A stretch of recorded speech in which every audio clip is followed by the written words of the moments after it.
E às 11h40 nós vamos falar do conflito entre Rússia e Ucrânia, que hoje o tom subiu de uma forma muito preocupante. Eu aproveito e chamo o jornalista convidado Luiz Kawaguchi, que está acompanhando de perto o desdobramento da fala do Putin.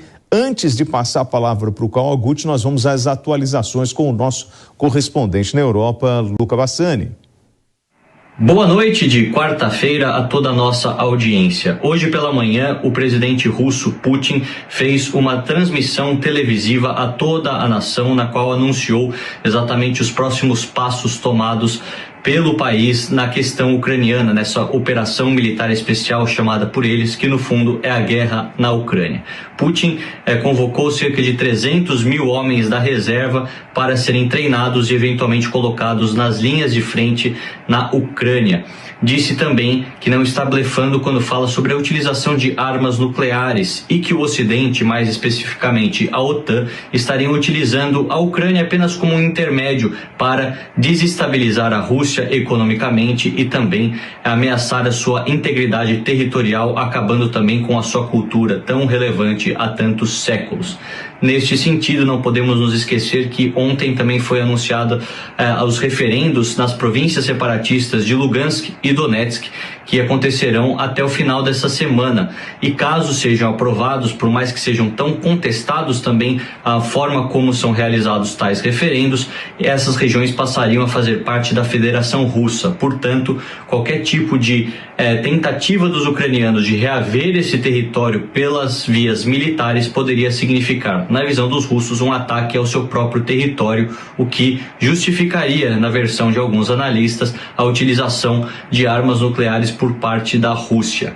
Essas falas do presidente Putin foram respondidas com bastante veemência na Assembleia Geral das Nações Unidas em Nova York, que está acontecendo essa semana. O presidente americano Joe Biden disse que uma guerra nuclear não é benéfica a nenhuma das partes e que a Rússia deve ser, sim, responsabilizada por tudo aquilo que tem acontecido no mundo, não só pela tragédia humanitária na Ucrânia, mas também pelo caos econômico vivido no mundo, tanto em relação ao preço alto dos alimentos quanto ao preço alto da energia e dos combustíveis. Disse que a invasão russa na Ucrânia vai em total desencontro à Carta às Nações Unidas em 1945, essa que estabeleceu a organização e que deveria promover a paz e também a compreensão entre todos os países. O presidente Zelensky, que falou através de um vídeo, disse exatamente que a Rússia tem que ser responsabilizada pelos seus crimes de guerra e que o país deve pagar reparações à Ucrânia por ter destruído grande parte do seu território. Contestou também a estrutura das Nações Unidas, que permite ter a Rússia como um dos países com assento fixo no Conselho de Segurança na ONU, o que acaba, de certa forma, evitando a aprovação de resoluções de paz que poderiam colocar fim em tantos conflitos no mundo.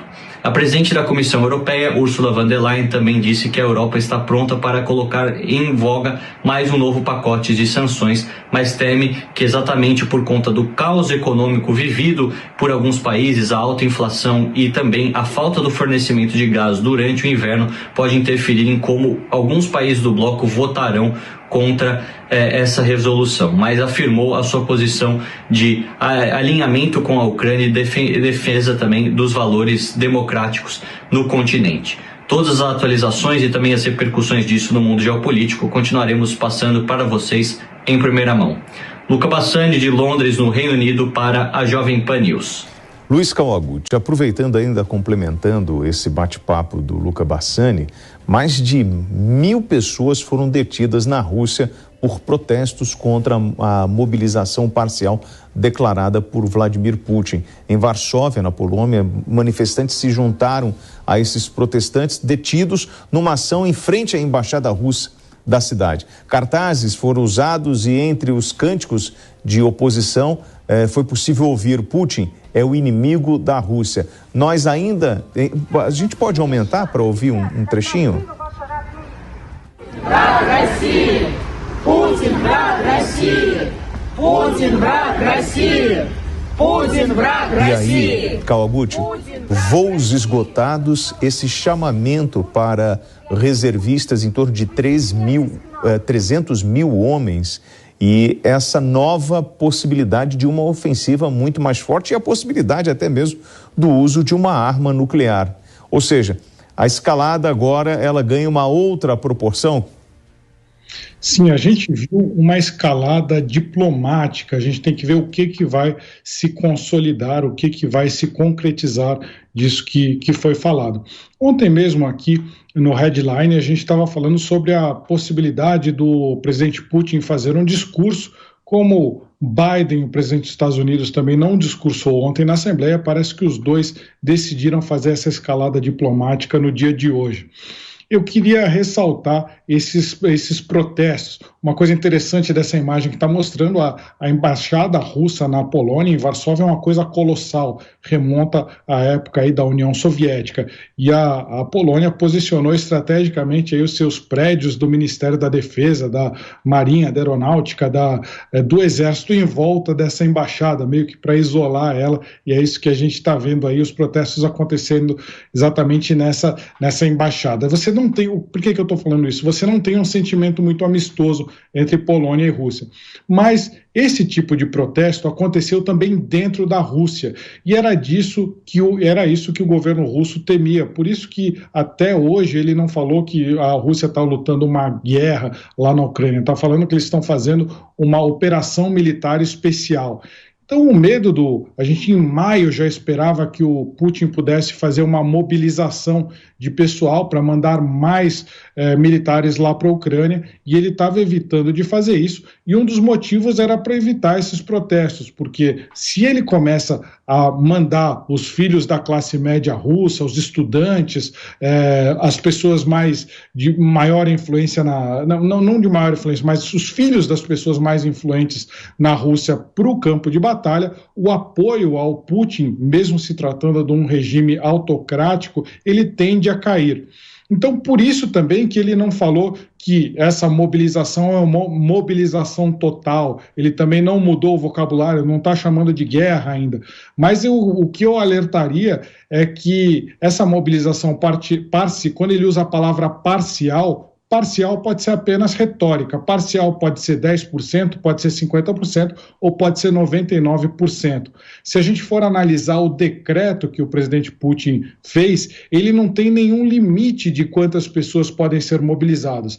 Falou-se em 300 mil combatentes. A gente lembra que quando a Rússia entrou na Ucrânia em 24 de fevereiro, ela tinha entre 130 e 200 mil combatentes. Não se revelou exatamente, mas vamos dizer que eles tivessem 200 mil combatentes quando entraram em fevereiro. Agora seriam mais 300 mil. Então, quando isso se concretizar, isso não é uma coisa automática, não é que amanhã vai ter 300 mil pessoas a mais, 300 mil combatentes a mais. Isso leva tempo. Tem analistas que estão falando que isso pode demorar até meses, até 6 meses, todos esses 300 mil chegarem de forma escalonada lá. Mas isso vai aumentar muito mais o poder da Rússia. Não significa também que eles vão sair necessariamente conquistando novas áreas. A gente lembra que o efetivo ucraniano é muito maior que o dos russos. Os ucranianos têm cerca de 700 mil combatentes lutando contra os russos. Isso deu uma vantagem que, por exemplo, na Batalha de Kharkiv, na contraofensiva, os ucranianos atacaram com uma proporção de 7 ucranianos para cada russo. Quando Putin chama 300 mil novos combatentes, ele está tentando pelo menos buscar um equilíbrio aí, para que não seja, para ele consiga pelo menos manter essas regiões que ele já conquistou. Não descarto, como eu falei, que sejam mais de 300 mil e que ele resolva até aumentar escalar aí as suas pretensões e conquistar mais territórios dentro da Ucrânia. Mas, sem dúvida, o que a gente viu hoje foi uma escalada diplomática que pode se traduzir aí numa escalada de violência dentro da Ucrânia. Bom, a retomada da cidade de Izium pela Ucrânia libertou estrangeiros torturados pelas forças russas. Essa é a denúncia. Um grupo de 7 singaleses foi capturado em maio e havia acabado de sair uma jornada a pé de suas casas no nordeste da Ucrânia em busca de trabalho e estudo em Kharkiv. Os singaleses alegaram que sofreram espancamentos, abusos, tinham pouca comida, eram autorizados a usar o banheiro uma vez por dia, por 2 minutos, e o banho, quando permitido, era restrito a 2 minutos. Kawaguchi. E eles também alegaram que foram espancados aí sem motivo nenhum. Eles estavam saindo ali de uma região, na região do Donbass, quando começou a guerra, eles falaram, opa, vamos para Kharkiv, que lá a gente vai estar mais seguro. Mas do primeiro posto de controle que eles passaram, eles já foram capturados pelo exército russo. E aí ficaram reféns, foram obrigados a fazer trabalhos forçados aí para os russos. E eles tinham realmente esse controle toda vez que eles eram mantidos aí trancados numa casa, toda vez que passava, que tinham autorização de sair para ir no banheiro, acabavam sendo espancados. Essas foram as denúncias que eles fizeram. Isso não aconteceu só com eles, só com esse pessoal, esses estrangeiros, isso aconteceu com muitos ucranianos. A gente lembra que foram encontradas nas florestas de Izium, que é essa cidade que foi retomada durante a contraofensiva, valas comuns com centenas aí de corpos. E a gente já se falou aí em pelo menos 400 corpos e a maioria deles civis. Isso se configuraria novos crimes de guerra que foram cometidos pela Rússia. A gente lembra que eles já cometeram esses mesmos crimes na cidade de Mariupol, na cidade de Bucha, Irpin, quer dizer, cerca de 150 vilarejos ali nas regiões em volta de Kyiv, a capital ucraniana, e na medida em que forem mais cidades ucranianas forem sendo libertadas, é provável que se encontrem mais indícios desses crimes de guerra. Por que a gente está falando que é crime de guerra? Porque você não pode matar civis, as tropas russas não podem atacar não combatentes. É isso que se fala a lei, o direito humanitário internacional, os costumes de guerra. Eles não são combatentes, você não vai matá-los. Isso seria um crime de guerra. Então, você matá-los e escondê-los em valas coletivas configura crime de guerra. Já tem até um movimento aí na União Europeia para tentar instaurar um tribunal para julgar crimes cometidos não só pela Rússia, mas pela Ucrânia também, mas é claro que o foco, por a gente estar falando da União Europeia, vai ser investigar os crimes russos. Mas é muito duvidoso se essas autoridades que autorizaram esses crimes, os comandantes militares russos, ou mesmo os políticos russos, venham um dia sentar num tribunal, porque isso significaria forçar a Rússia a entregar essas pessoas, o que dificilmente aconteceria. Bom, fala-se sobre uma janela de oportunidades agora, até a parte do final de outubro, né? Porque logo depois você vem a parte do inverno. Essa mobilização por parte do Kremlin, ela demorou a acontecer, essa convocação, Kawaguchi, foi uma estratégia errada de Putin? Eu acho que não foi uma estratégia errada. Ele imaginava que ele conseguiria levar a guerra com aquele efetivo inicial que ele entrou. Então, a gente tinha aí, o que mostra essa mobilização é que, de fato, houve um erro de cálculo do Kremlin. Eu me lembro que o último dia que eu fiquei na Ucrânia foi o dia 9 de maio, que era o dia que era esperada essa mobilização. Isso 9 de maio, essa mobilização está acontecendo agora.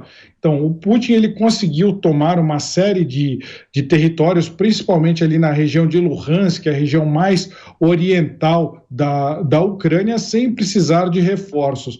Mas agora que ele levou aí a primeira grande ofensiva, contra-ofensiva, os ucranianos, eles reconquistaram mais de 6 mil quilômetros quadrados em uma ofensiva relâmpago. Isso ficou ruim para o Putin em termos de imagem também. Ele falou, não, agora vamos falar que é uma mobilização parcial, mas vamos colocar a quantidade de militares que a gente precisa para pelo menos segurar os territórios que a gente tem.